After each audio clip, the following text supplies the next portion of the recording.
Olá, estudantes! Tudo bem com vocês? Eu sou a professora Linalva Barros, do curso técnico em Tradução e Interpretação em Libras. Essa é a nossa terceira videoaula da nossa terceira competência. E o tema da nossa competência é reconhecer e utilizar o Código de Ética na prática de tradução e interpretação. Essa aula vai ser uma aula no formato diferenciado. Por quê? Porque eu vou estar trazendo para vocês aqui 2 estudos de caso para que a gente interaja, para que a gente veja como é que a gente vai agir. E por que eu estou fazendo isso? Porque nós vimos a história do tradutor-intérprete, nós vimos o regulamento, mas a gente tem a teoria e chega um momento que a gente vai ter que utilizar a prática. Porque você, estudante, que almeja ser um tradutor-intérprete de Libras no futuro, vai ter que saber tudo isso, vai ter que passar por todos esses passos. Os estudos de caso que eu trago aqui não são os únicos, vocês vão passar por muitos outros, mas vocês vão ver esses e aí vocês vão ter uma base para os próximos, ok? Então vamos começar a nossa videoaula, ou melhor, a nossa conversa, ok? Preparados? Então vamos lá. Nesta competência, você verá como é o intérprete de Libras atuando. Sua conduta, os seus processos cognitivos, né, como ele faz o entendimento do que ele está trabalhando, na dinâmica da interpretação e também as diversas situações experienciadas por ele. As adequações necessárias para realizar um bom trabalho. E sempre, nunca esqueçam, seguindo as diretrizes do Código de Ética.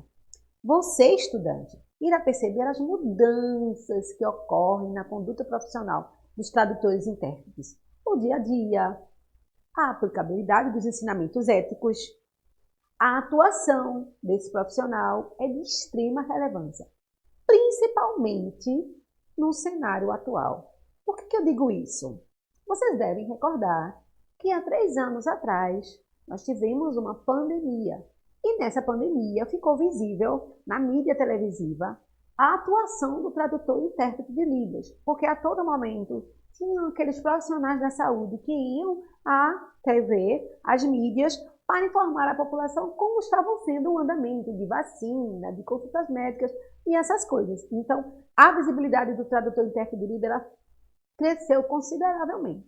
Então, a gente teve mais visibilidade não só por isso, mas também pela implementação legal.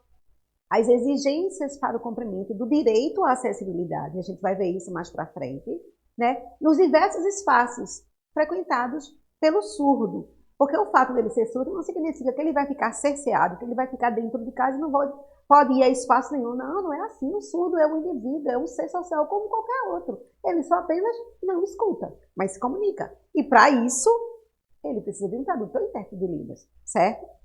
Então, mesmo com todo esse aparato legal, é muito importante refletir sobre a formação desse profissional, do futuro profissional que você vai ser. E como é que este profissional reconhece e utiliza o Código de Ética na sua prática. Vamos para a próxima imagem para a gente solidificar nossa conversa? Então,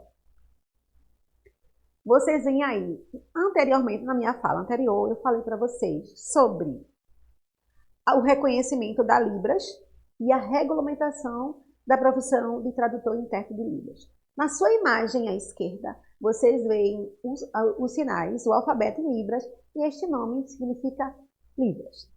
Do lado direito da tela, vocês veem aí uma imagem onde tem a Lei 12.319, de 1 de setembro de 2010. Então, professora, que lei é essa? É a lei que reconhece a profissão de tradutor e intérprete de Libras. Ok, vocês entenderam, tá aí, tá tranquila a nossa conversa? Vai dar para a gente continuar interagindo? Então, vamos para a próxima imagem.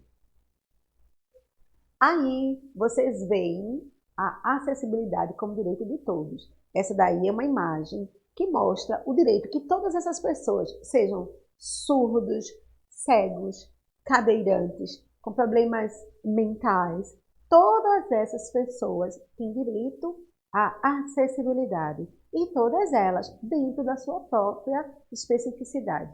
Isso não é legal, esses direitos que eles alcançaram? Que bom, né? E que bom que a gente vai poder estar trabalhando com o surdo, vai poder estar fazendo cada vez mais essa acessibilidade, esse direito dele valer. Beleza? Vocês estão acompanhando, gente? Tá de boa a aula? Posso ir para a próxima imagem? Então, vamos. Agora, lembra que no início da aula eu falei para vocês que eu ia trazer estudo de caso e que a gente ia interagir aqui nesse nosso momento, vocês aí e eu aqui? Pois muito bem. Vamos para este caso. Vou ler aqui para vocês já começarem a analisar o que a gente vai fazer diante dessa situação, ok? Então, bora lá.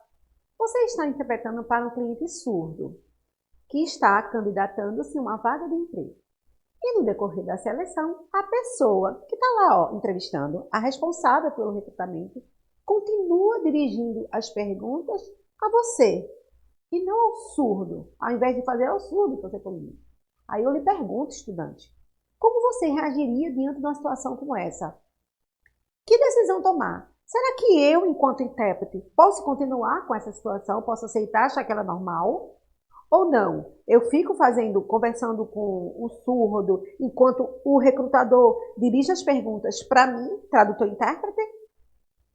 Como tradutor-intérprete de Libras, sua função, estudante, no futuro como tradutor, é também mediar a comunicação, ou seja, repassar as informações que estão sendo comunicadas naquele contexto. Mas aí eu volto a perguntar para vocês, e agora? O que fazer numa situação como essa? Está lá o intérprete, está lá o surdo, interessado naquela vaga de emprego, prestando atenção no que eu estou interpretando, só que ele não sabe o que o recrutador está perguntando, porque ele está se dirigindo a mim enquanto intérprete. Você já acha que a situação é legal? Será que no código de ética a gente vai encontrar uma resposta para esses nossos questionamentos? Acompanha comigo. Então, lá no 12º artigo do Código de Ética do Tradutor-Intérprete de Libras, diz o seguinte: o intérprete deve esforçar-se para reconhecer os vários tipos de assistência ao surdo e fazer o melhor para atender às suas necessidades particulares. Então, vamos trocar isso em miúdos.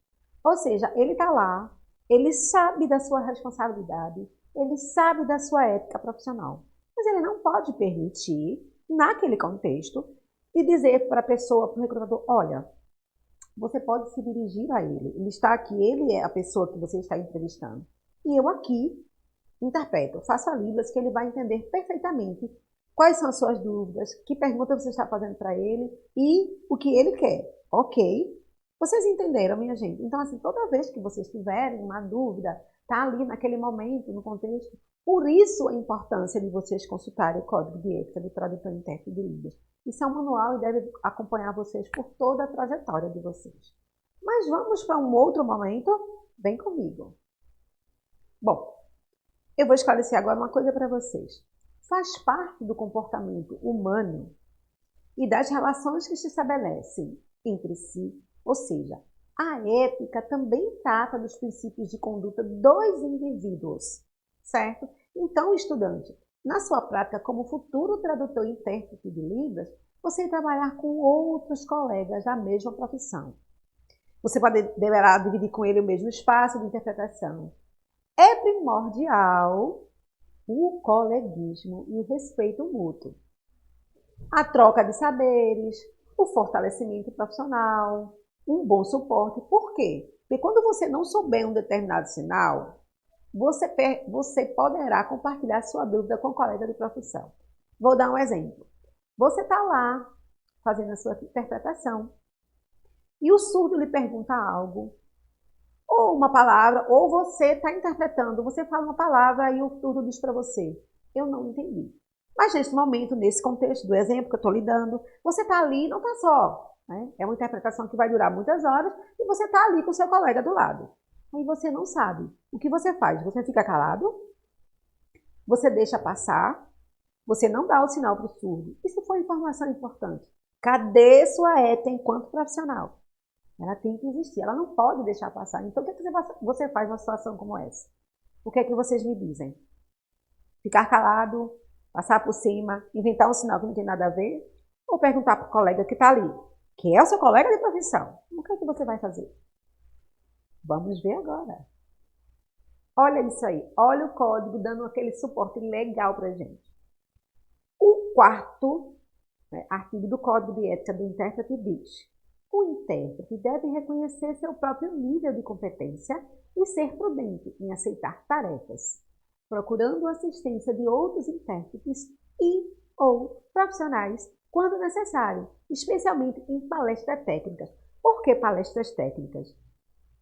Nós, enquanto intérpretes e tradutores de Libras, nem todos os temas nós vamos dominar. Lógico que a gente tem que ter uma busca, um estudo, uma pesquisa constante, tá se atualizando para quando passar para uma situação dessas, beleza, sei o sinal, não sei, eu tenho ali um colega de profissão que vai poder estar me dando esse suporte.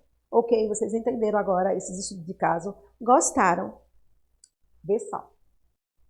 Eu tenho a dizer a vocês o quê? Muito obrigada pela atenção de vocês. Essa foi a nossa terceira competência e última videoaula, mas a gente se encontra em outras disciplinas. Muito obrigada. Tchauzinho para vocês.